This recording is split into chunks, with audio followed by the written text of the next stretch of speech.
সময় যেমনই হোক না কেন জীবন কিন্তু কখনোই থেমে থাকে না। যতই দুঃখ কষ্ট হাহাকার থাকুক না কেন জীবন এগিয়ে যাবে জীবনের গতিতে।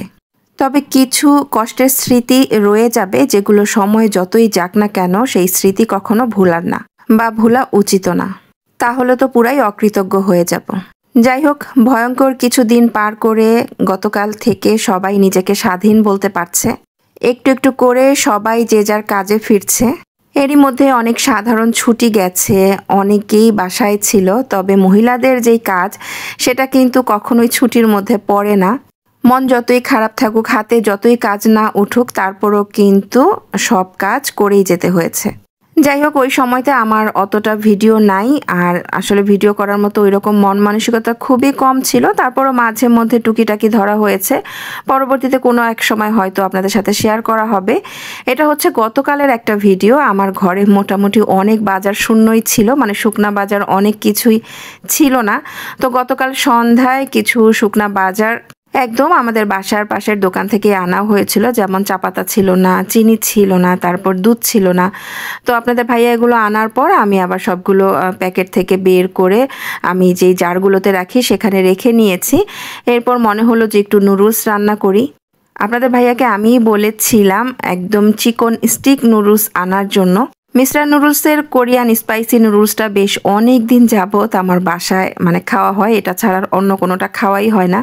কিন্তু গতকাল কেন যেন আমার এত মশলাযুক্ত নুডলস খেতে ইচ্ছে করছিল না। হঠাৎ করে মনে হলো যে একদম ছোটবেলায় নুডলস বলতে যেটা আমরা বুঝতাম সেটা হচ্ছে কোকোলা নুডলসের স্টিক নুডলসটা, যেটা একদম সাদামাটাভাবে রান্না করা হতো।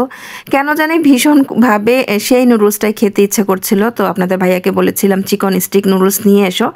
তো সে হচ্ছে এই যে এটা নিয়ে এসেছে। এটাও সম্ভবত মিস্টার নুডলসেরই ছিল। তো আজকে আমি একেবারে আমরা ছোটবেলায় কিভাবে নুডলসটা খেতাম সেইভাবেই হচ্ছে নুডলসটা রান্না করব, মানে যেভাবে আমার মা রান্না করে খাইয়েছিল ঠিক সেইভাবে। যাই হোক, এই তো দেখতেই পেলেন আমি নুডলসটা সেদ্ধ করে নিয়েছি। তারপরে এই তো একটু ঠান্ডা পানি দিয়ে ধুয়ে নিচ্ছি। এখন কিছুটা সময় পানি ঝরার জন্য রেখে দিব। আর এই দিকে আমি 2টা ডিম ফেটে নিচ্ছি একটু লবণ দিয়ে। ডিমটা একটু তেলের মধ্যে হালকা করে ভেজে ঝুরি করে নিব। এটা কিন্তু নুডলস রান্না করার একদম শর্টকাট নিয়ম। আমার মনে হয় যারা আমার এজের আছেন তারা ছোটবেলায় ঠিক এইভাবেই নুডলস রান্নাটা খেয়েছেন। আমরা বড় হওয়ার পর দেখেছি যে কত রকমের নুডলস, কিন্তু ছোটবেলায় তো এই নুডলসটাই খেয়েছি। তৈরি নিমিষে, ঝটপট, সহজে, ঝামেলা নেই কোনো, খেতে মজাদার কোকোলা নুডলস। নুডলসের এই বিজ্ঞাপনটা আমার ছোটবেলার স্মৃতি।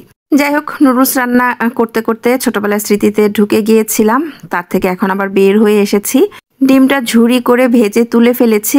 এরপর এই প্যানের মধ্যে সামান্য পরিমাণে তেল দিয়ে এর মধ্যে দিয়েছি কাঁচামরিচ, পেঁয়াজ আর কাঁচামরিচ হালকা একটু ভেজে নিয়ে দিয়ে দিয়েছি নুডলসগুলো এবং নুডলসটা একটু নেড়েচেড়ে মিশিয়ে নিয়ে তারপর সাথে সাথেই কিন্তু এর মধ্যে ভেজে রাখা ডিমগুলো আবার দিয়েও দিয়েছি।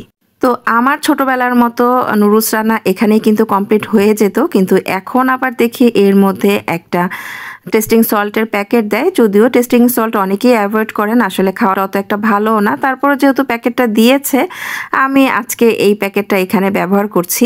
গুঁড়া মশলাটা দিয়ে নেড়েচেড়ে নামিয়ে নিয়েছি। আমার কিন্তু নুডলস রান্না কমপ্লিট। এরপর আমি চাটা বসিয়ে দিয়েছি। তো চায়ের পানিটা ফুটে যাওয়ার পর এর মধ্যে আমি চা পাতাও দিয়ে দিয়েছি। চা পাতা দিয়ে চাটা কিছুক্ষণ ফুটতে দিয়ে চলে এসেছি ডাইনিং টেবিলে নুডলস নিয়ে। এখন হচ্ছে নুডলস খাওয়া হবে।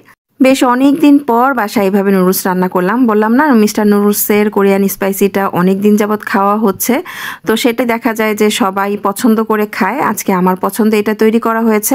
তবে এটা যে এর আগে কখনো বাসায় তৈরি করা হয়নি তা কিন্তু না। এইভাবে তৈরি করলে রাদ্রদোষী পছন্দ করে না বা খায় না তাও না, রাদ্রদোষী দুইজনই নুডলস খেতে অনেক বেশি পছন্দ করে। তো যেভাবে রান্না করে দিব সেভাবেই খাবে। তবে এইভাবে যখন রান্না করি তখন তারা এর মধ্যে আবার সস নিয়ে তারপর খাবে। তবে আমার আবার সেভাবে ভালো লাগে না। আমার কাছে একদম সরাসরি এই সাদামাটা নুডলস খেতেই ভালো লাগে, মানে আমি আমার ছোটবেলার টেস্ট ফিরে পাই আর কি। যাই হোক, সন্ধ্যার নাস্তাটা আমি রেডি করেছি। তবে চাটা মানে বাকি অংশটা রোদসী তৈরি করে খাওয়াবে। রোদসী তো এইচএসসি ক্যান্ডিডেট ছিল, অর্ধেক পরীক্ষা শেষ হলো। বাকিটা যে কবে শেষ হবে, আদৌ শেষ হবে কি না কিছুই জানি না। তারপর আশায় আছি দেশটা যেহেতু স্বাধীন হয়েছে আস্তে আস্তে সব কিছু আবার ঠিকও হয়ে যাবে। অনেকদিন পর ছোট্ট একটা ব্লগ শেয়ার করলাম, কেমন লাগলো অবশ্যই কমেন্ট করে জানাবেন। এইভাবে নুডলস কে কে পছন্দ করেন অবশ্যই কমেন্ট করে জানাবেন। আজকে তবে এ পর্যন্তই, ভালো থাকবেন সবাই, আল্লাহ হাফিজ।